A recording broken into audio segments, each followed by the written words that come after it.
let's start with the best way to support the troops. So as you guys might know, Joe Biden is slowly drawing down in Iraq right now, which is great. I'm very excited about that. And the media's picked up that there could be these things going on with Taliban in Afghanistan now that we're leaving. By the way, that was going to happen regardless of when we left. But all of this is all of this and all the things that we do for the military, with the military, is supposed to be in service of the troops, right, and to support the troops. The reason I bring up Afghanistan specifically is because actually I think withdrawing our troops from Afghanistan is a good way to support the troops. I don't think it's the best way, but it's definitely a good way, right? So to bring our troops out of harm's way. And that's really what I want to spend this segment talking about, which is the best way for us as a country to support our troops, to serve our troops, to do good things for the men, women, and non-binary siblings who sacrifice potential careers or what have you to protect us in the event that we are attacked, right? Not that America gets attacked very often, but we do have a military. In theory, we should be only using it for defense. But how do we support them? What is the best way to support them? Well, if you listen to politicians, you assume that giving the military lots of money is the best way to support them, right? So, support the troops, vote for these politicians who are going to give huge amounts of money to the military budget, right? And you think, okay, well, the troops' military budget, they seem pretty simpatico. It seems like if you give more money to the troops, then, you're supporting them. But actually, that's not true. It turns out that your average recruit starting in the Army makes about $19,500 every year, pre-tax, okay? So just think about that. That is just above minimum wage, which we've all agreed on this show a long time ago is inexcusable and unlivable. There's no way you can live on that kind of money. So that clearly isn't doing it, right? Because no matter how much money we pour into the military, it seems that the starting salary for our soldiers isn't going up. And also, there are lots of kind of pay for place. So there are lots of kind of paycheck advance scams that go on a military basis, fraudulent phone plans and things like that go on a military basis. Our soldiers, our individual soldiers, for the most part, are actually very poor. They don't make a ton of money serving this country. So clearly that's not supporting them, right? So if that's not supporting them, what can we do to support them? So in my opinion, there are two things that we can do to really support our soldiers. And the first one, I hope, should be the most obvious. One, don't put them in harm's way, right? Don't send them overseas. Don't send them abroad. Don't send them to other places. Because the biggest risk to our soldiers is posed when they're in the line of fire, when someone can harm them, when they're in a situation where someone can harm them. So the most obvious way to not have them come to harm is to just not ever put them in a situation where they're going to get hurt in the first place, right? Seems perfectly reasonable. So what would that mean? That would mean not only making sure that we do not declare more endless wars, it would involve what Biden is doing now, withdrawing forces from our forever wars from other countries. But not just that, right? Our soldiers are in danger as long as they're not home. And so this involves also bringing back our obligations from foreign powers in terms of military bases. By the way, not a lot of countries like us having military bases in their countries. Our soldiers are subject to harassment, protests. People don't really like them being there. And whether the soldiers are nice people doesn't really matter, right? It's the concept that our soldiers are there in the first place that is the most problematic thing. So not only should we withdraw them from active combat zones or passive combat zones or whatever you want to call it, we should also be withdrawing them from these essentially colonial style bases that we've built all around the world and that we are using to, execute American influence abroad. There's no reason for it. America has plenty of other ways to flex its diplomatic muscle, whether that's with money or with ambassadors like we talked about last week.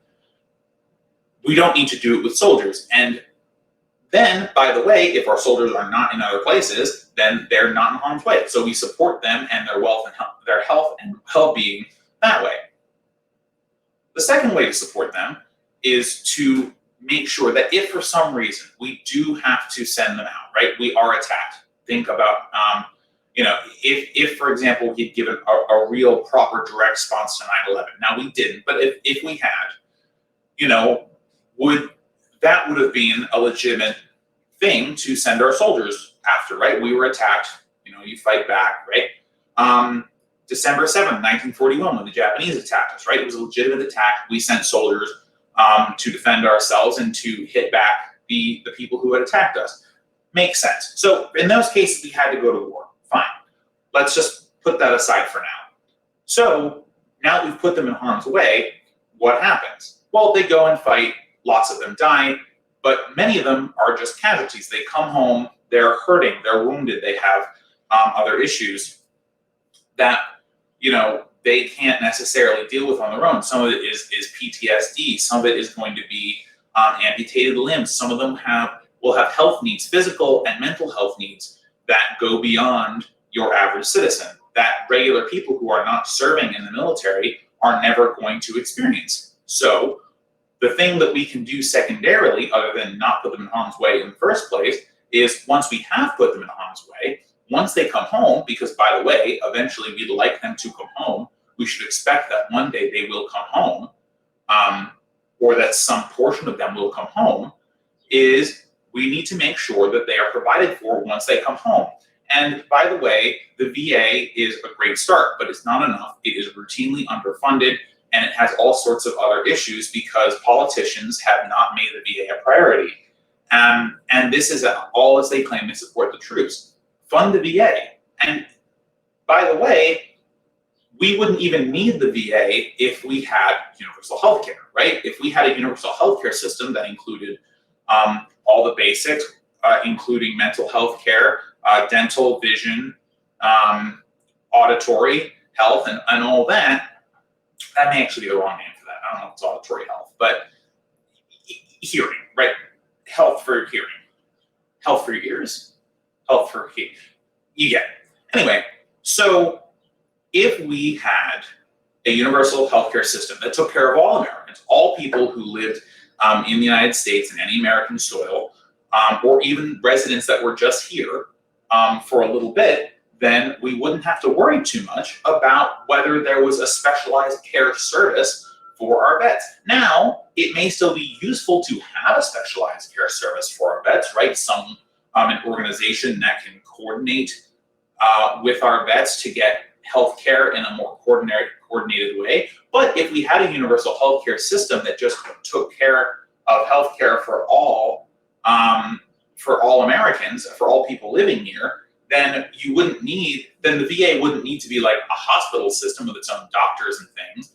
It would simply be a communicative resource that veterans could use to coordinate care, right? Figure out the best hospitals for places.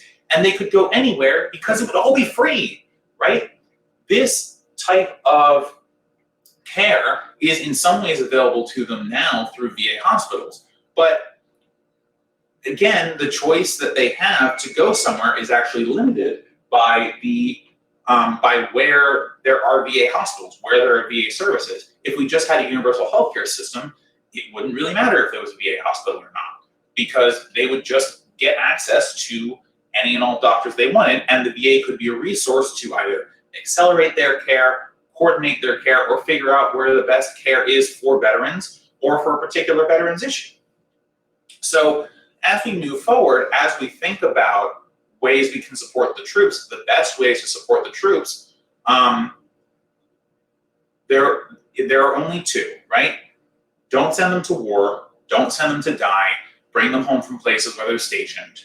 And when they do come home, because we want them to come home and we want them to stay home, is give them health care, give them social services, give them resources so that we don't feel the need to just send them out into the world, killing other people for America's material interests, right?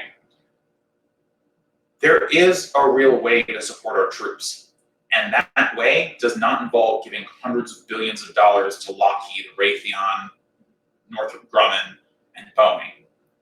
we can reinvest the money that we are spending on wasteful corporate profits to really take care of our troops back home. And by the way, just take care of people generally. And I know, as I say this, I know I believe in modern monetary theory. I know that, in theory you could do both. But a budget is about priorities. And we can choose where we generate money, right? So why don't we spend less of the money that we generate on war and useless things and spend more of the money that we want to use to support the troops to actually support them, bring them home, make sure their living situation is acceptable, make sure that they are taken care of when they're here and that they don't have to go to war abroad for useless, senseless fighting. We can take care of our troops. We can support our troops. There is a best way. There is a better way. And I think we should be engaging in that.